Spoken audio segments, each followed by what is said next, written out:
이거 어쨌든 관건은 이 제일 예민한 문제 아무래도 김건희 여사 문제가 껴있기 네. 때문이 아닐까 이렇게 싶기도 해요. 왜냐면 그렇죠. 한동훈 대표가 주말에도 이제 비공개 회의 자리에서 측근들에게 나 할 말 다 하고 나오겠다. 뭐 이대로 가면 다 죽는다. 이런 취지의 발언을 했다고 하기도 하고요. 예. 김 여사에 대한 3대 요구를 내놓기도 했잖아요. 그렇죠. 뭐 예. 대통령실 인적 쇄신하고 김 여사 대외 활동 중단하시고요. 김 여사 의혹 규명하는데 좀 협조를 하시라. 이런 예. 내용을 이제 오늘 회담에서 이야기를 할 것으로 이제 예고가 됐는데 네네.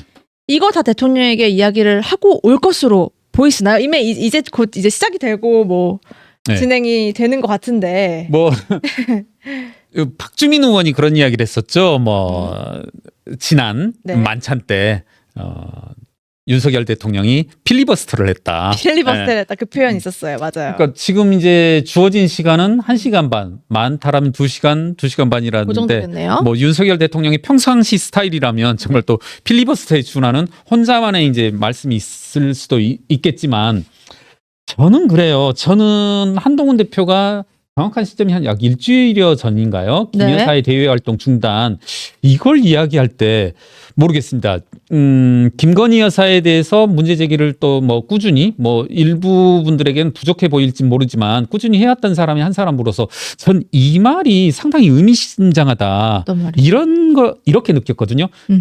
김건희 여사에 대한 대외 활동 중단. 네. 뭐 지금 뭐 많은 언론에서 보도되고 있고 이번 회담의 의제 중에 하나일 것이다. 뭐 이렇게도 말하고 있습니다만은 저는 이게 적어도 제 개인적으로는 평범하지 않다. 예. 한동훈 대표의 180도 태도 전환을 의미하는 것이다. 오. 저는 그렇게 봅니다. 의미심장한 표현이었다. 예. 삼대 앞으로 김건희 여사 문제에 대해서 선을 긋는 뚜렷한 오. 선을 긋는 그런 태도 변환이다. 네. 이게 이렇게 한번 말씀을 드려볼게요. 그러니까 먼저 결론부터 한번 말씀드려보자면 네.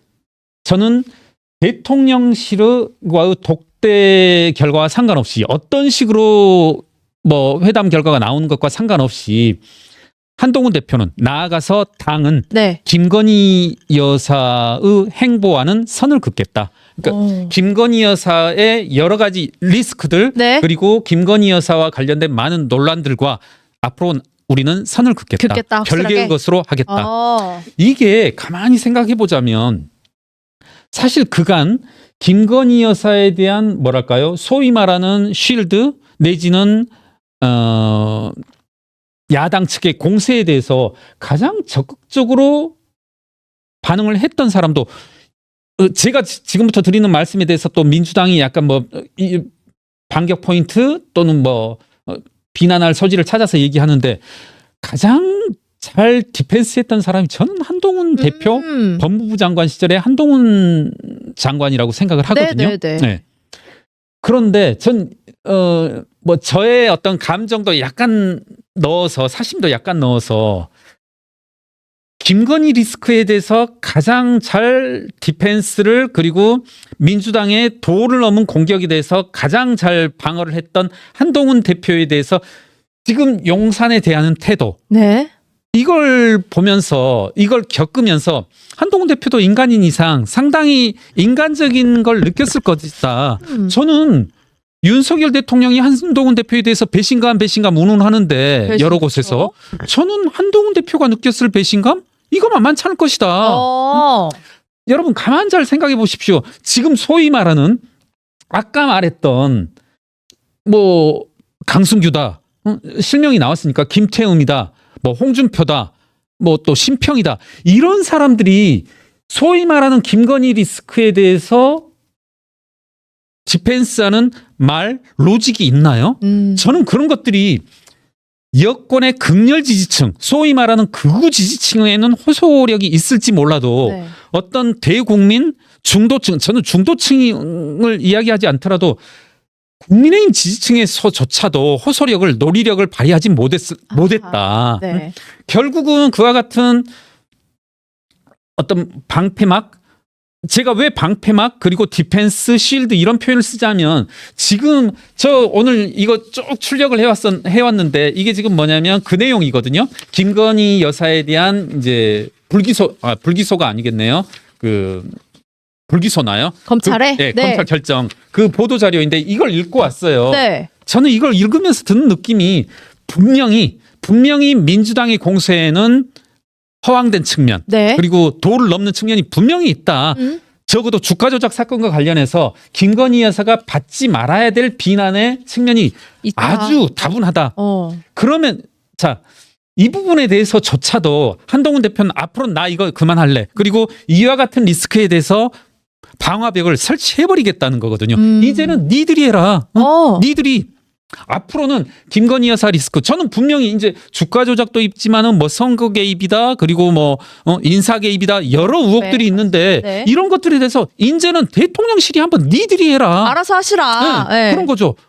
저는 그간 강조해서 그리고 말씀드립니다만은 이와 같은 민주당의 터무니없는 공작 비난들에 대해서 가장 잘 디펜스한 게 한동훈 대표라고 효과적으로 생각하는데 그에 대해서 이제 맹렬한 비난들이 지금 쏟아지고 있는 거잖아요. 뭐 야당 대표냐? 그렇죠. 뭐 갈라서자는 거냐? 네. 그렇죠. 저는 이 소위 말하는 김건희 리스크에 대해서조차도 가장 잘 디펜스를 한 게 민주당에 넘지 말아야 될 선들을 가장 잘 차단한 게 한동훈 대표였는데 한동훈 대표에 대해서 지금 완전히 뭐 폐륜처럼 배신 운운하면서 그와 같이 맹공격을 퍼붓고서 네. 지금 한번 이제는 니들이 한번 해봐야 될 때가 됐다. 이제는 나와는 선을 긋자. 당의 진로와는 선을 긋자. 그런 선언이 아닌가 이런 생각을 합니다. 그런 선언이 그 3대 요구에서 나왔고 그간 최근에 있었던 한 대표의 발언에서도 그게 담겨져 있다. 이렇게 보신 그렇습니다. 거군요. 네. 근데 정말 중요한 거는 이 한 대표와 이 여당 일부의 요구를 대통령이 얼마나 수용하고 화답하느냐의 여부거든요.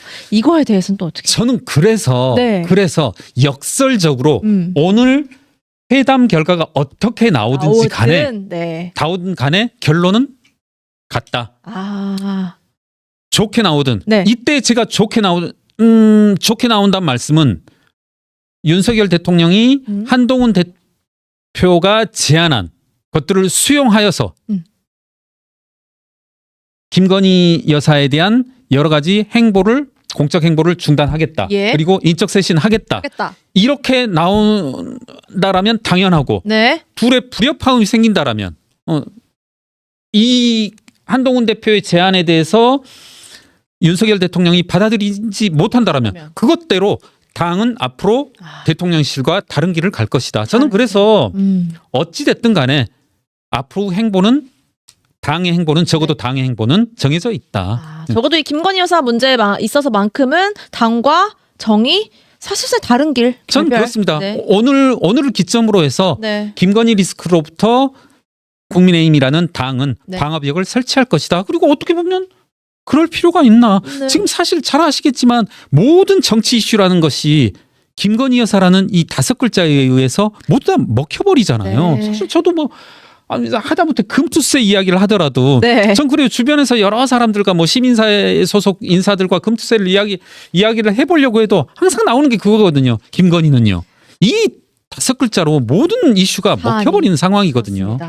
그래서 저는 적어도 한동훈 대표의 앞으로 정치적 행보 내지는 보다 더 대승적으로는 국민의힘이 그리고 용산 대통령실이 살아나는 그리고 윤석열 대통령도 국민의 민심에 이반되지 않게 지지율을 회복하기 위해서는 한동훈 대표의 제안들을 받아들여야 할 것이다. 아마 이번 독대는 아니지만 회동이 성사된 거는 한동훈 대표가 그 회동에서 윤 대통령과 마지막 이제 대화를 사실상 해보고 본격적으로 그리고 이제 김건희 여사와의 문제에 대해서 당정 간의 그 관계를 좀 정리를 하고자 했던 게 아니었을까. 저는 그렇습니다. 그러니까 보이네요. 수기님이 이재명요 이런 말씀을 하셨는데 사실 이재명이지 못한 이유도 지금 그러잖아요. 사실 국민들 입장에서는 시선이 달리 갈 수 없잖아요. 제가 이제 많은 뭐 이 자리에서 말씀드렸는지 모르겠는데 문재인 정부 때 많은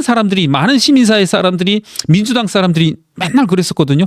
넌 왜 맨날 문재인만 탓하냐? 뭐 국민의힘 욕한 걸 본 적이 없다. 뭐 그런 말을 한 적이 있는데 제가 했던 말이 지금 마운드 위에 있는 선발 투수를 공격해야지. 내가 그저께 나왔던 선발 투수를 뭐하러 공격하느냐. 국민들 입장에서는 이재명보다는 윤석열 대통령을. 김건희 여사 사안이 더 눈에 띄는 건 당연한 거다. 김 여사 문제에 대한 민주당의 대응을 이번에 좀 살펴보면 좋을 것 같습니다. 먼저 검찰이 뭐 예상이 좀 됐던 건데요. 김건희 여사에 대해서 불기소 처분을 예. 했죠. 일단 이 판단 자체에 대해서는 어떻게 보셨어요, 박 기사님? 아까 살짝 저는요, 이야기하셨지만 예, 그러니까 사실 주가 저도 조작. 네. 비슷한 감정이 들어서 내가 이걸 왜 읽나 하는. 아니, 정말 제가 이건 좀 허심하게 얘기할게요. 숱하게 대통령실로부터 무수한 공격을 받은 입장에서 이제는 난 안 한다. 제가 몇 쪽까지 읽었냐면 총 11페이지인데 한 4쪽까지 읽다가 내가 이걸 왜 읽나. 검찰의 판단. 근데 저는 검찰의 판단이 상당 부분 좀 논리적 근거가 있다.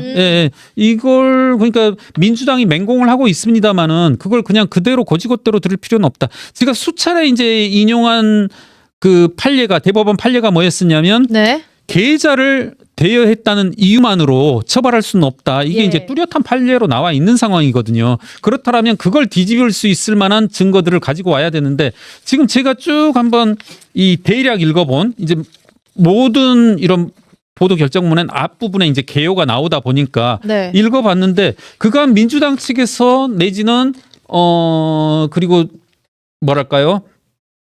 친야 성향의 언론들에서 이야기하고 있는 그런 것들은 거의 받아들여지지 않았다. 예. 뭐 여러 가지 것들 이야기하잖아요. 우선 제가 대표적으로 제가 얘기했던 것 중에 하나가 뭐냐면 이 주가 조작 사건이라는 게 대통령과 결혼 이전에 있었던 일 아니냐. 네. 그런데 이제 최근 언론과 뭐 이제 정치인들이 이게 이제 뭐 2차로 어찌어찌 해서 결혼 이후에도 뚜렷한 증거들이 나오고 있다 하는데 모르겠습니다. 제가 아까도 말씀드렸듯이 이 시 11쪽을 다 읽진 않았습니다만은 그런 내용은 없다.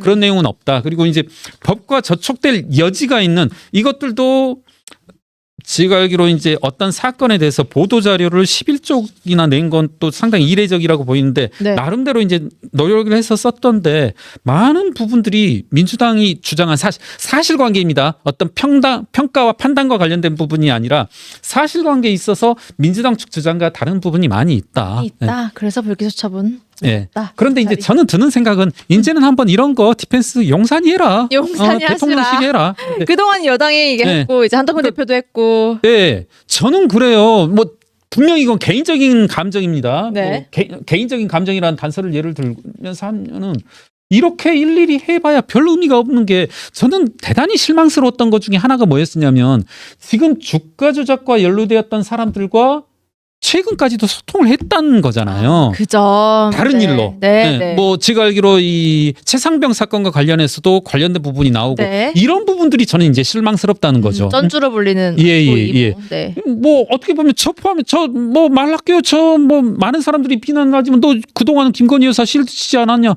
저는 이런 것들이 어떤 사안을 판단하는 데 있어서 사실관계를 확정짓는 데 있어서 의미 있다라고 봤기 때문이었는데 그런 것들이 이제 국정을 발목 잡는 데 적용돼서는 안 된다라는 의미였는데 그런 와중에 여사께서는 여전히 그런 분들과 아니 제가 주가 조작을 잘했다는 것도 아니고 주가 조작이 없었다는 것도 아니에요. 분명히 도이치모터스에선 주가 조작이 있었고 이 주가 조작이라고 한 것은 대단히 비윤리적이고 민생을 파탄하는 범죄인데 네. 그런 사람들과 아직도 연락을 하고 있다라면 이건 의미가 없다는 거죠. 아니 전 그래요. 전 대단히 내가 뭐하러 주가 조작이 이제 이런 말을 하냐. 1차 범죄, 2차 범죄 그런 말조차도 전 이제 솔직히 내가 이제 할 필요가 없다. 회의가 든다. 네. 이건 저의 뭐 인간적인 감정입니다. 그렇군요. 그러니까 조심스러운 부분, 뭐 도의적인 부분 이 부분에서 좀 소홀하지 않았나 그동안. 그렇죠. 그게 보인다는 그러니까 거죠. 예. 분명히 다시 한번 제가 단서를 달립니다마는 사법적 의율이 힘들다 뿐이지 주가 조작 세력과 관련돼서 계좌를 빌려준 건 맞잖아요. 네. 분명히 도덕적으로 비난받아야 되고 네. 그럼에도 이런 것들이 결혼 전에 이루어졌고 그리고 사법적인 의율이 현실적으로 힘들다라면 이런 것은 적당한 선에서 매듭을 지었어야 된다 이런 의미인데 앞으로는 뭐 이건 대통령실이 해라 니들이 해라 이것이 더 이상은 네. 한동훈 대표와 그리고 당의 행보에 그리고 나아가서는 국민들의 민생에 영향을 미치는 사안이어선 안 된다. 안 된다 보셨고요. 근데 민주당은 다음 달 초부터 이 불기소 처분을 바탕으로 해서 여러 가지 행보를 나섰는데요. 일단 장외투쟁을 시작한다고 하고요. 또 오늘은 김건희 여사 국정감사 동행명령장을 들고 관저로 행하기도 예. 했고요. 예. 조만간 이 검찰 수장인 심우정 검찰총장 탄핵도 추진할 예. 예정이라고 합니다. 이 일련의 행보 대응 방식은 어떻게 봐야 될까요? 저는 참 웃기단 말 이상의 가짠탄, 꼴가짠탄 표현을 쓰고 꼴가짠. 싶은 게 네. 동행명령장을 발부하고 향했을 뿐만 아니라 이제 갔잖아요. 네, 갔어요. 그럼 한번 민주당 분들에게 되물어 볼게요. 음. 본인들 돈봉투 사건과 관련되어서 검찰에서 소환장이 왔잖아요. 네. 그리고 6명 현역 의원이 있잖아요. 네. 그리고 몇몇 의원들에 대해서는 1심에서 유죄 판결이 나왔잖아요. 그분들은 왜 검찰에 출석하지 않는지. 아니 그러니까 저는 아까 제가 이재명이라는 분에 대해서 조금 언급을 나중에 하겠다라고 했는데 저는 그래요. 뭐 이런 말씀이 어떻게 들리실지 모르겠지만은 뭐 한편으로는 뭐 아니다 우리 그런 말 한 적 없다라고 하면서 윤석열 탄핵 하고 있잖아요. 분명히 윤석열 탄핵의 가장 든든한 방어막이 누구냐? 저는 이재명이라고 봐요. 네. 아니 지난 시간에도 말했지만 이재명이 집회 가자 우리 탄핵하러 가자 하면 그 말 듣고 누가 나가냐는 말이죠. 응? 지금 민주당 의원들이 나서서 김건희 동행명령장을 발부하고 집행하겠다라고 가면은 국민들 입장에서는 꼴같잖죠. 웃기죠. 메신저가 중요한 건가요? 그만큼? 아니 그러면 야 메신저 말고 메시지를 봐라 그런 말들 많이 하잖아요. 하죠, 그 정치권에서. 누구죠? 넘버 3에서 유명한 말 했잖아요. 최민식이. 뭐 사람이 아니라 죄를 미워해도 그런 건가요? 네, 죄를 미워해야지 사람을 미워하면 안 된다. 그게 네네네. 얼마나 웃긴 말이냐. 사람이 죄지 무슨 죄가 행동이 죄냐. 아니 민주당이 동행명령장을 발부하겠다고 그렇게 꼴같지 않게 나서고 매일 김민석이 정청래가 누굽니까 또 최민희가 이렇게 나대면 네. 이거 든든한 법팀막이죠. 저는 다시 돌아가서 서울교육감 선거 결과 보고 깜짝 놀랐어요. 네. 5%밖에 차이가 안 나? 이거에는 누가 있었냐? 이재명이 있었고 조국이 있었고 정청래가 있었고 최민희가 있었다. 김민석이 있었다. 네. 그런 면에서 보면 정말 이 두 축은 정말 적대적 공존이다. 적대적 네. 공존, 적대적 공생관계다.